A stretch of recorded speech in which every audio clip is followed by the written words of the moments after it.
que l'hôpital a été assiégé dans la nuit, du jour où j'ai voulu y aller. Donc, je suis donc restée à l'Européen. J'ai fait un petit peu d'écoute et j'ai élu domicile dans ce ils ont surnommé mon royaume, c'est-à-dire aux urgences, parce que j'ai très vite senti qu'ils étaient, alors ils sont en deuil, hein, forcément, de ce qui leur appartient, de leurs liens familiaux, de leur vie d'avant. Ils parlent beaucoup de leur vie d'avant parce qu'ils se sentent très gênés de ne pas pouvoir nous offrir un café, parce qu'il n'y a pas de café, ou alors extrêmement cher, de ne pas pouvoir nous offrir, quand j'ai besoin d'un stylo, même le stylo, si je l'emprunte, il faut que je le rende parce que c'est quelque chose qui vaut très cher. Ils étaient très très gênés et puis en même temps très heureux qu'on soit là. Donc j'ai pu faire ma place très rapidement finalement.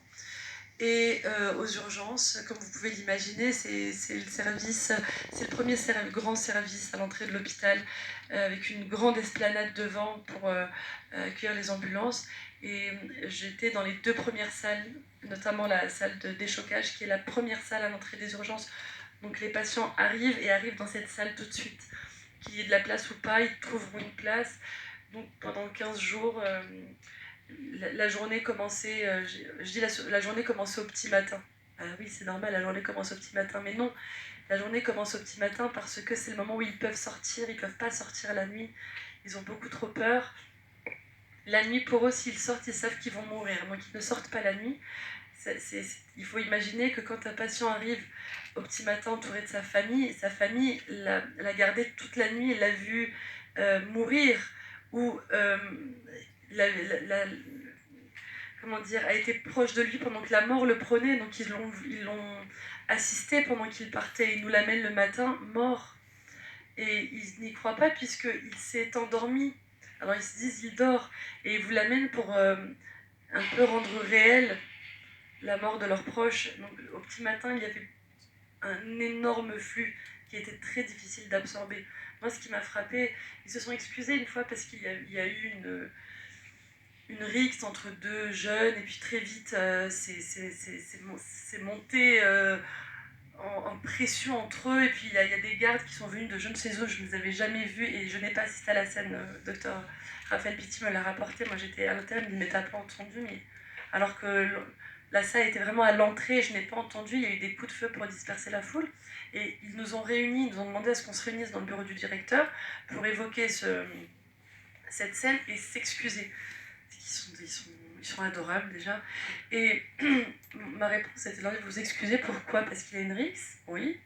Je leur ai dit, mais moi j'ai travaillé aux urgences, j'ai travaillé dans des villes où on venait en fourrure, et j'ai travaillé dans des villes où on venait en claquettes chaussettes, et il y en a tous les jours. Enfin, j'ai déjà été insultée, bousculée, tous les jours aux urgences, et on n'est pas en période de guerre, donc ne vous excusez pas.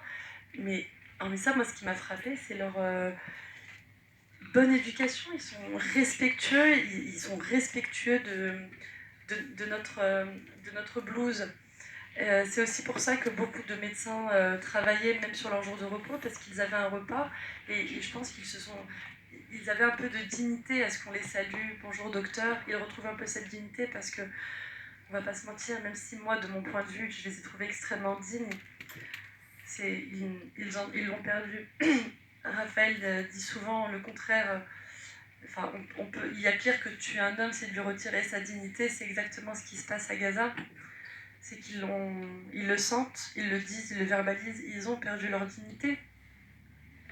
Moi, je n'ai pas trouvé qu'ils avaient perdu leur dignité, très sincèrement. J'ai trouvé qu'ils étaient extrêmement dignes dans la situation qu'ils vivaient, de rester debout, d'être résilients, d'avoir de l'espoir, de se projeter encore. Alors, on se projette au soir même, mais moi personnellement, je ne me projetterai pas autant qu'eux. Ils sont résilients, ils sont combatifs, ils soignent très bien, je tiens à le préciser. Avec très peu, ils soignent très très bien, avec beaucoup d'humanité. Moi, j'ai quitté l'hôpital, je suis à mon compte. Ça fait 7 ans que j'ai quitté l'hôpital, et quand on me dit pourquoi, je dis parce que je suis infirmière depuis plus de 16 ans maintenant, 17 ans quasiment. J'ai vraiment, alors que j'ai beaucoup travaillé, croisé 2 médecins que je pourrais dire, je les trouve humains. 2. Alors que j'ai dû travailler peut-être 1 millier, voire plus. Et là-bas, je n'ai pas vu une personne inhumaine. Tout le monde est pris en charge, tout le monde est écouté, tout le monde reçoit de la chaleur humaine au minimum, beaucoup de médecine, ce qu'ils appellent de la médecine sociale, c'est-à-dire que quand j'étais pas d'accord sur un examen radiologique, où je disais non, là, il n'y a pas besoin, je disais Iman, c'est social. Iman, est-ce que tu peux aller ausculter cette personne? Pourquoi tu m'as demandé de l'ausculter? Il est parfait. C'est social. C'est parce que les personnes viennent aux urgences pour se rassurer, être sûrs qu'ils sont vivants. Ils ne savent même plus s'ils sont vivants. Ils ont besoin qu'on écoute leur cœur, qu'on leur dise tout va bien. Tu tousses, mais tout va bien, c'est passager, il n'y a rien. Ils ont besoin de ça, c'est horrible à vivre. Moi, je suis revenue avec toutes ces images et on me dit souvent, mais comment tu te sens? J'en peux plus qu'on me demande comment je vais, c'est à eux qu'il faut demander. Je vais très bien, physiquement je vais très bien, comment pourrais-je me plaindre? C'est à eux qu'il faut demander comment ils vont. Vous pouvez les contacter sur les réseaux sociaux, ils ont tous des comptes. Vous mettez dans la barre de recherche le drapeau palestinien, vous allez tomber sur plein de Palestiniens. Ils ont Instagram, beaucoup, les jeunes sont connectés. Envoyez-leur un message, demandez-leur comment ils vont. Voilà, ils en ont besoin. Moi, je vais très bien. Je vais trop bien. Je peux me doucher, je peux manger, j'ai mes enfants. Je ne suis pas en deuil. J'ai ma maison. Eux, non, plus rien. Donc, merci de les soutenir. Merci d'être là. Merci de continuer à manifester. Merci.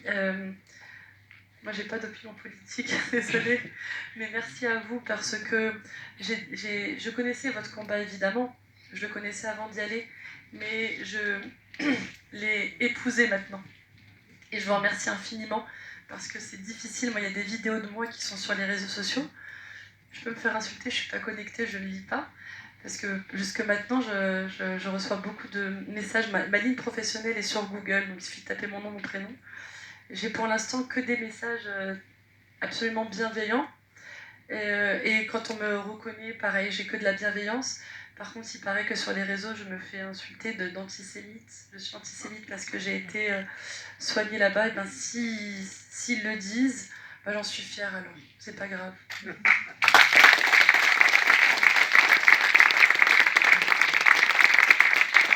Difficile de passer après toi et pour parler de vidéos justement quand on t'a reçu au groupe parlementaire de la France Insoumise, la vidéo qu'on a postée il y a moins de 48 heures fait déjà plus de 500 000 vues, donc je pense que ces témoignages, je pense que c'est un élément très important peut-être qui manquait en France compte tenu en plus du blackout médiatique qui existe. Mais ceux qui font cette guerre, en fait, sont dans une vieille guerre parce que malgré le blackout, les infos circulent, les gens sont au courant, il y a les réseaux sociaux. Et moi, mon intervention, elle est plus pour marquer le coup sur le droit international et de dire, parce que c'est important pour tous les militants, en fait, qui peuvent se sentir un petit peu isolés en France compte tenu du contexte d'instrumentalisation, d'être toujours convaincus que le droit international est avec nous. Et je le dis d'autant plus que moi j'ai eu la chance, parce que je suis membre de la commission des affaires étrangères de l'Assemblée, d'aller à l'ONU moi fin novembre, donc vraiment en plein dans l'offensive et puis dans le discours médiatique vraiment qui était insupportable à ce moment-là. Et donc on a rencontré des représentants de délégations égyptiennes, espagnoles, on a rencontré aussi des Américains, on a rencontré, d'ailleurs j'ai posé la question, l'agence onusienne de lutte contre le terrorisme, de caractériser l'organisation du Hamas. Ils m'ont répondu que les organisations terroristes reconnues par les organisations internationales, c'est Daesh, et que le Hamas n'est pas reconnu comme tel pour plein de critères, parce qu'il y a des critères politiques. Et en fait, tout ça pour dire que nous sommes dans un conflit colonial, une guerre coloniale menée par un gouvernement suprémaciste.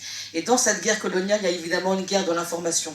Mais les informations, on les a à travers justement les garants du droit international que sont le rapporteur par exemple de l'ONU sur les violences faites aux femmes, qui nous a expliqué que les femmes palestiniennes étaient victimes d'exécutions arbitraires, avaient connu des violences sexuelles dans les prisons israéliennes. Ça, c'est l'ONU qui le dit. Il y a aussi le programme alimentaire mondial, parce que quand on explique qu'il y a la famine à Gaza, en Palestine, eh bien on nous dit qu'on grossit le trait. Non, le programme alimentaire mondial, qui n'est pas une officine gauchiste de la France Insoumise, explique que la malnutrition est galopante, que en fait aujourd'hui dans le monde, 60% de la faim dans le monde est concentrée là-bas, aujourd'hui en Palestine. Nous avons aussi l'OMS, évidemment Imen, je ne serais pas étonné, mais ce que dit l'OMS est alarmant. 40% des missions de l'OMS dans le nord de la bande de Gaza ont été autorisés. 40%, c'est rien. Et c'est un des premiers conflits de cette ampleur pour lequel il y a un blocage de corridors humanitaires. Je pense que, Thomas, tu pourras parler de ça. Donc il y a une guerre de l'information. Tu as rappelé aussi, François, que la couverture de ce qui se passe, des massacres en direct qui se passent, est honteuse. Et d'ailleurs, la France est même aujourd'hui la risée, en fait, au niveau international de cette couverture. Et il y a même en Israël, il y a des journalistes beaucoup plus courageux que ce qu'on peut voir aujourd'hui en France. Concernant le droit international, je voulais aussi rappeler ce qu'a fait l'Afrique du Sud avec sa requête auprès de la Cour internationale de justice. On rappelle, l'ONU, nous, c'est notre boussole, parce que finalement, à l'ONU, malgré tout, malgré les rapports de force, malgré le fait que certains ont un droit de veto, c'est un pays, une voix. Et en fait, ce qui se passe avec cette CIJ qui a quand même rendu un jugement historique, parce que c'est quasiment, en général, la CIJ intervient a posteriori, en tout cas pas vraiment en direct. Là, en direct, on nous a expliqué qu'il y avait, je cite les termes, un risque réel et imminent de génocide. Alors au début, la France a regardé ça avec un peu de désinvolture lors d'une question au gouvernement, parce que depuis le 7 octobre, à chaque séance des questions au gouvernement, nous posons une, voire deux questions au gouvernement. Et d'ailleurs, si on ne le faisait pas avec parfois le groupe écologiste, je pense que ça disparaîtrait même des débats à l'Assemblée. Donc c'est pour vous dire la chape de plomb et le mur qu'on essaye de briser.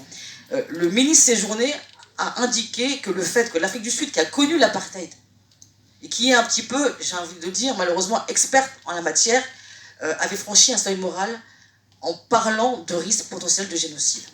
Donc aujourd'hui, enfin à cette époque-là, donc c'était la position de la France était assez martiale à l'égard de l'Afrique du Sud. Eh bien, on voit qu'aujourd'hui, avec malheureusement en fait, on a dû attendre qu'il y ait 30 000 morts et sans doute plus, puisque les experts militaires, pareil, des experts qui ne sont pas des membres de la France insoumise, nous disent que sous les décombres, il y a certainement autant de victimes. Eh bien, aujourd'hui, la France a répondu, pas dans les termes qui étaient attendus par rapport à il y a un mois, eh bien parce qu'en fait, il y a une pression internationale, il y a une pression, finalement, de ce qu'on fait, de ce que font tous les collectifs mobilisés en France et dans le monde. Parce que là, aujourd'hui, enfin, on en vient quand même à ce que le prince William, qui ne dit jamais rien, est sorti de sa réserve. C'est vraiment pour mesurer en fait l'impasse humanitaire, l'impasse d'humanité dans laquelle on se trouve. J'aimerais aussi rappeler que, évidemment, ce qui s'est passé, ce qui se passe, ne date pas du 7 octobre. J'en veux pour preuve des audiences qui ont lieu actuellement à la Cour internationale de justice, à la suite d'une résolution de l'ONU de décembre 2022, qui devait traiter de la question des conséquences juridiques découlant des politiques et pratiques d'Israël dans le territoire palestinien occupé, y compris Jérusalem-Est. Donc là, il se trouve que l'actualité fait qu'on en parle aujourd'hui à la CIJ, ça se bouscule.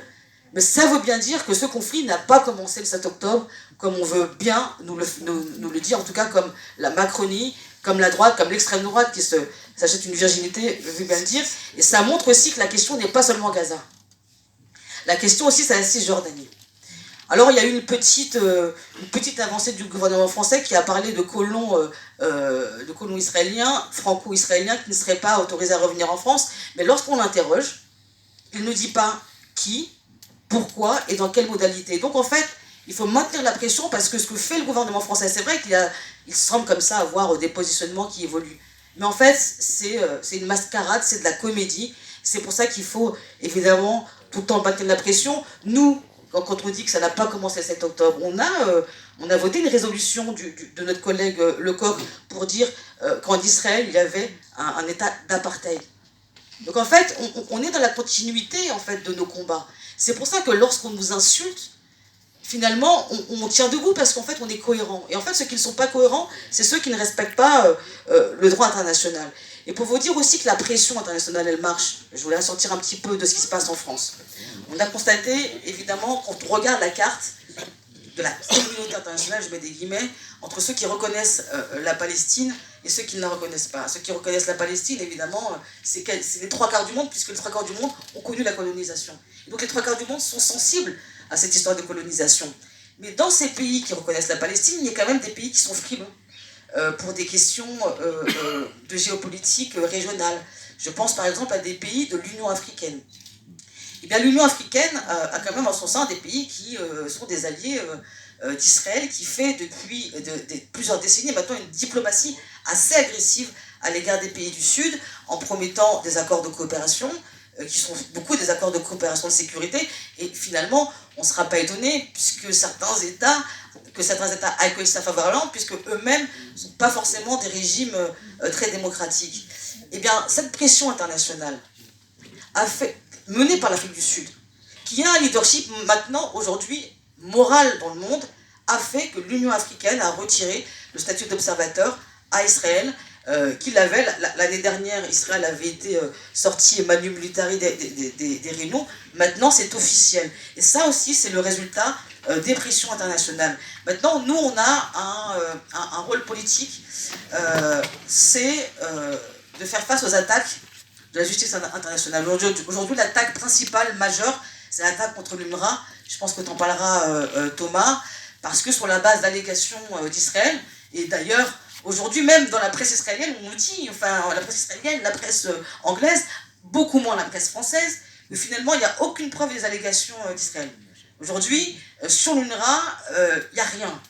L'UNRWA, évidemment pour des questions d'image, a suspendu les personnes en question. Mais par ailleurs, l'UNRWA c'est des milliers d'agents, parce que l'UNRWA en fait c'est le seul point de survie en fait pour beaucoup de Palestiniens. La France a dit suspendre en attendant. Bon, il y a une enquête. Nous, en fait, en tant que parlementaires, on va aussi donner une contribution là-dessus. Aujourd'hui, la pression, elle est là, en fait. Et la pression consiste à retirer toute chance de survie aux Palestiniens. Et donc là, aujourd'hui, ce qu'on doit faire, c'est faire pression sur le gouvernement. La question de la vente des armes, on a eu une réponse aujourd'hui aux questions qu'on a posées. La réponse de la France, encore assez hypocrite, qui dit bon, finalement, c'est pas grand-chose, mais finalement sans réponse. Donc c'est ça aussi qu'on fait. On demande également des conditions de sauvegarde, en fait, de protection à la fois des soignants et à la fois que seuls de ceux qui le veulent, parce qu'évidemment, les Palestiniens ne veulent pas quitter leur terre, mais celles de ceux qui le veulent puissent venir ici. Donc toute une action parlementaire et diplomatique, et également, en fait, pour un moment donné, faire du name and shame, parce que pareil, c'est pas normal que le Quai d'Orsay ne rende pas hommage à des agents du Quai d'Orsay qui sont morts. Moi, quand je suis partie à l'ONU en novembre, l'ONU était en deuil parce qu'il y avait, à ce moment-là, le chiffre qui était tombé de 200 agents de l'ONU qui étaient tombés, morts sous les bombes israéliennes. À l'ONU, c'était drapeau en berne.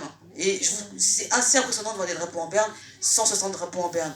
En France, rien, et des hommages cachés. Donc c'est tout ça qu'on mène comme combat. On le mène avec fierté, on le mène sous les diffamations, mais on a l'habitude. Et moi, je voudrais juste conclure sur quelque chose pour les semaines à venir, parce que là, on est dans quelque chose qui dépasse clairement la question de la Palestine en tant que telle. C'est la question des rapports de force mondiaux. On est dans une guerre asymétrique parce qu'il y a d'un côté ceux qui possèdent les richesses et ceux qui ne les ont pas. On est dans une guerre asymétrique en termes de pouvoir médiatique, mais, comme je disais tout à l'heure, c'est une vieille guerre et en fait ceux qui résistent sont le nombre.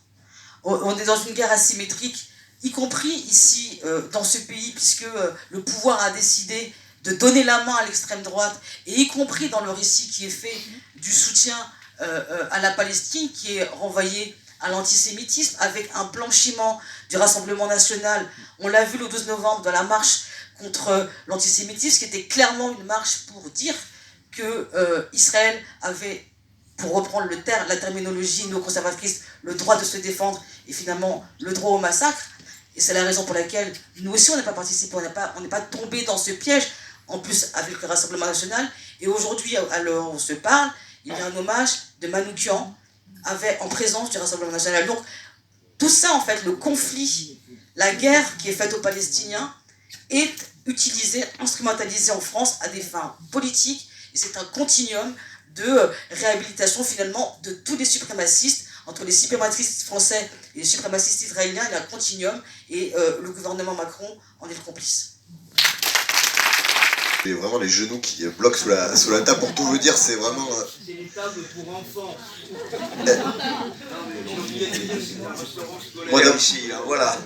Moi d'abord, je voulais dire merci aux militantes et aux militants, à Jean-Jacques et à Hélène qui ont préparé cette soirée, à nos camarades du SO qui prennent leur temps libre pour venir ce soir nous permettre de passer une soirée dans un bon niveau de sécurité, parce que ça a été rappelé par plusieurs intervenants et intervenantes. Nous subissons, au-delà des attaques sur les réseaux sociaux et des attaques dans les médias, parfois des attaques physiques et des interruptions sur nos événements. Donc c'est aussi important d'avoir des gens qui le soir sont là vraiment pour assurer que ça se passe bien. Je tenais vraiment à vous remercier parce que vous prenez sur votre temps libre pour être là à nos côtés, et c'est vraiment pour nous une garantie de pouvoir continuer à militer et débattre en sécurité.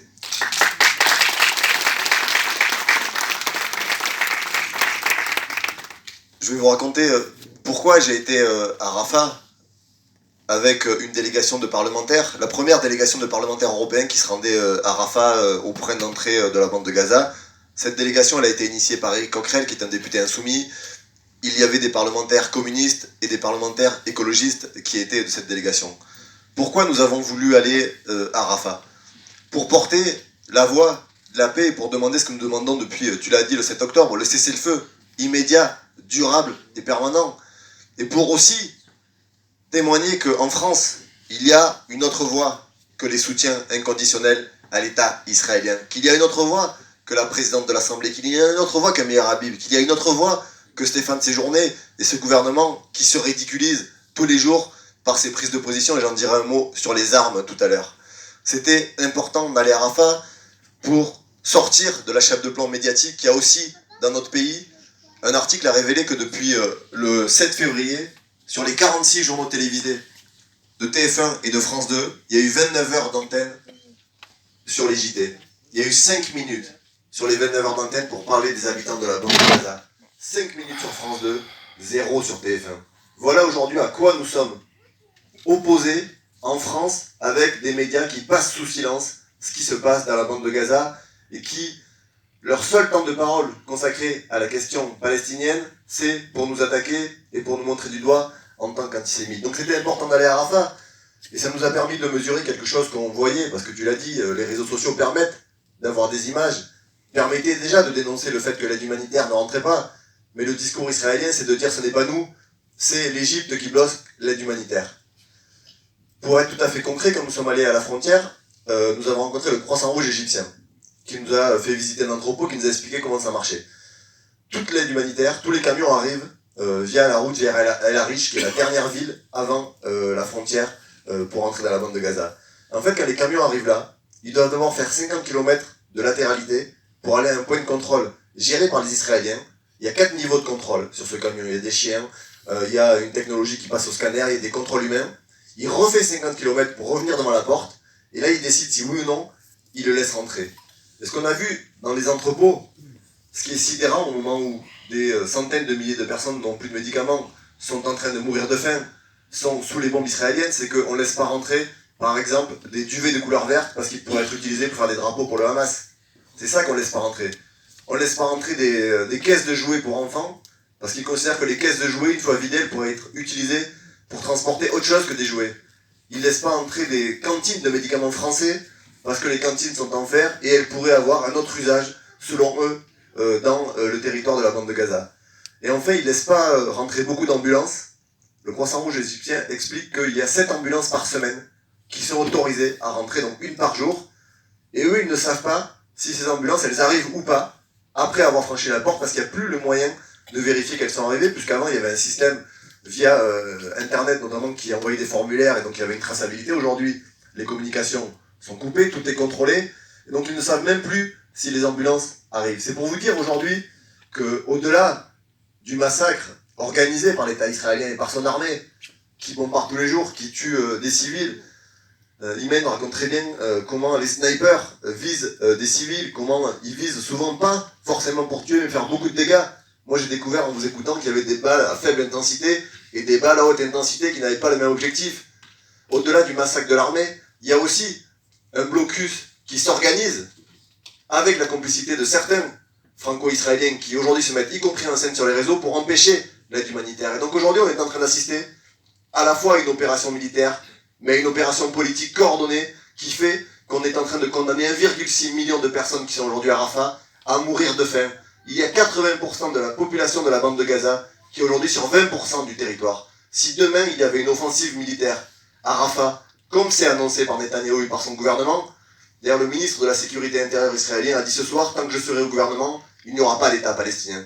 Voilà les gens qui sont au gouvernement, à la tête de l'État d'Israël et qui mènent une opération, non pas de droit à la défense, non pas de légitime défense, non pas de répondre à une autre opération, mais simplement à éradiquer le peuple palestinien, à le sortir de l'ensemble du territoire. Et au-delà, Nadej l'a dit, de la bande de Gaza, c'est ce qui se passe en Cisjordanie. Quand Stéphane Séjourné dit nous avons sanctionné, je crois que c'est 28 Français franco-israéliens qui étaient des colons violents. Comme s'il y avait une colonisation qui était agréable et gentille.